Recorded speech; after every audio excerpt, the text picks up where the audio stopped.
The first thing you want to take care of every day, Lord, bless me. Why? So you can be a blessing. Keep me from the evil of the day. Keep me from the evil of the day. Every day you wake up, you don't know what evil has been designed to try to take you down and to trouble you. So go ahead of it and say, keep me from the evil of the day. Choose fellowship with God daily. Choose fellowship with God daily. Try to learn what pleases the Lord and have nothing to do with the things done in darkness, which are not worth anything. Walk with Him. Walk with Him for life. Now let me ask you this. Is there anything in your life that you're willing to be fully committed to for the rest of your life? There might be things you're committed to right now that's taking your time and your energy, and you shouldn't be committed to those because God wants first priority in your life and a whole heart commitment.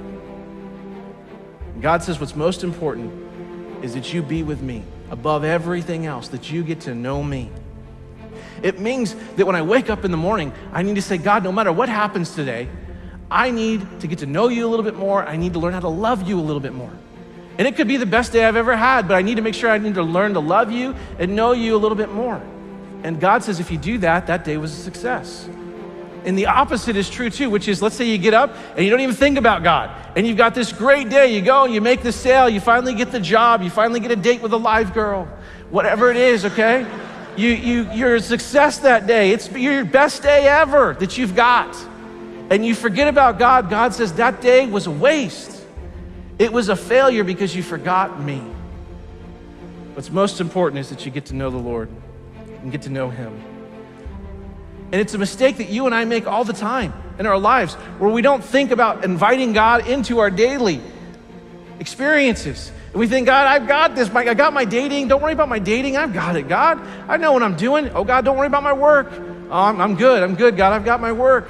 Don't worry about my dreams, God. Oh, don't touch my dreams. Don't worry about them. I've got them. And we totally rule out God.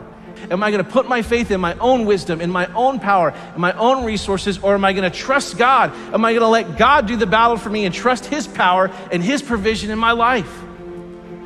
And the fact is that when we make that choice, we need to know that God wants to do battle for us. God wants to go before us in battle. He wants to go with you in battle. He wants to help you in your troubles and the problems that you have. So whatever trouble you're in, whatever battle you're in right now, seek the Lord, seek His power. He wants to give it to you. Prayer is a weapon of our faith. It is one of the greatest weapons of our faith. It should be our first response and not our last resort when we go through times of trouble. Call out to God and rely on Him. God wants you to know that He wants you to experience the fullness of His presence in your life, not just every day of your life, but every moment of your life. You can experience His presence if you want it. You can tap into it, and that's the promise He gives us. He promises His presence in our lives when we seek after Him. You may go through deep waters. You will go through deep waters in your life, but you will not drown. You will go through storms in life, and God will get you through those storms. And when you go to battle, you need to know that God wants to be there with you and protect you, and you will not be destroyed. One of the greatest truths of the Bible is if God is for us, who can be against us? Here's Jesus' invitation to you. Here's what He says in Matthew 11. Jesus said, come to me. That's the seeking part. Come to me, all you who are weary and carry heavy burdens, all the things that are weighing you down. And here's His promise, and I will give you rest. Let me teach you because I am humble and gentle at heart, and you will find the rest for your souls. And so what I can tell you with great honesty and sincerity is that if you're in the desert and you're in the battle, and you've been in there for a long time and you're gonna be in it, God's presence will be with you and He will protect you and He will give you the rest. And I have found if I have that, that is all I need. I don't have to have the answers. I don't have to understand. But if I got God and I feel Him and I know Him and He's there, then I am good. How do we need to make sure that we don't miss out on God's blessing when we're seeking Him? Well, there's a familiar verse that gives us great direction. It's Proverbs 3, 5, and 6. It says this, trust in the Lord with all your heart and lean not on your own understanding. And in all your ways acknowledge Him, and He will direct your paths.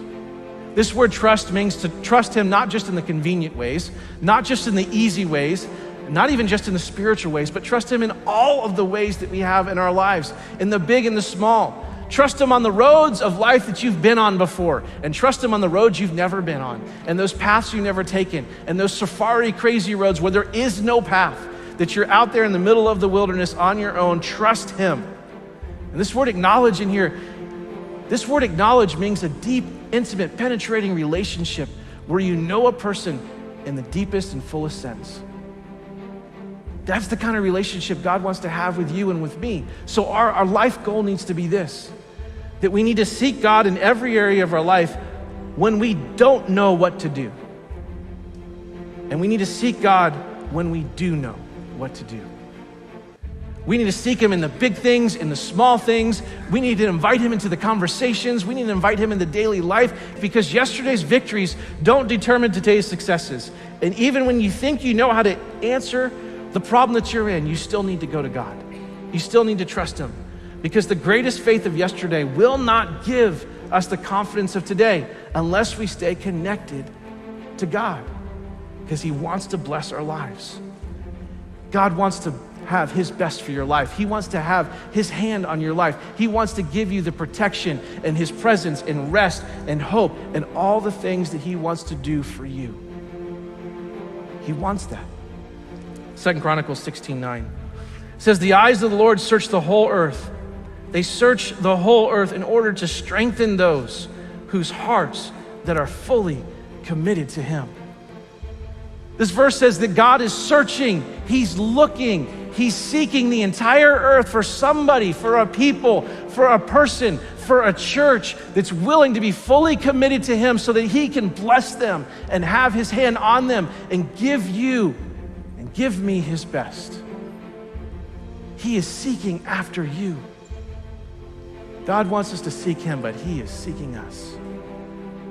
He is seeking us because he loves us, and he wants to give you his best. We need to do our responsibility and then cast our care.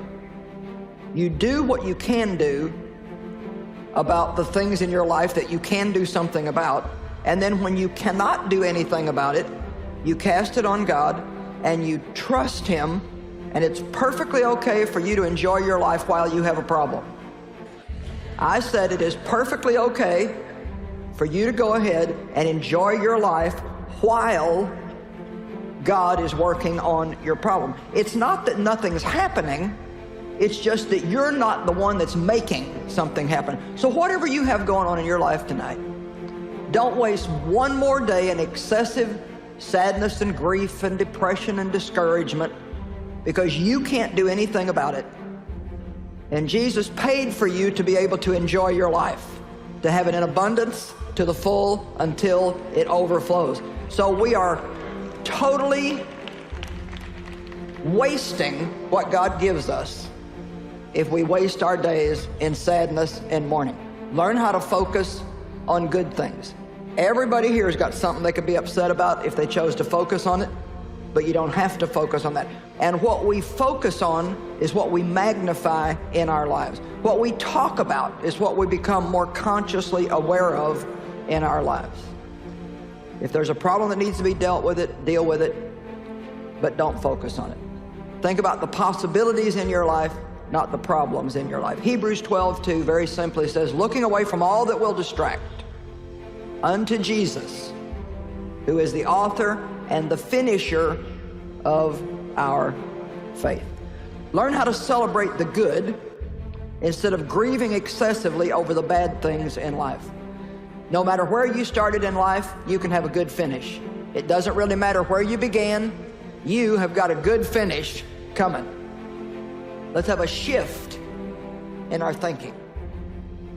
Let's have a shift in what we're focusing on. Surely you can find something in your life to focus on that's worth celebrating. And we're going to be excited about the things that are yet to be done, that we know that God is working on and that God is doing.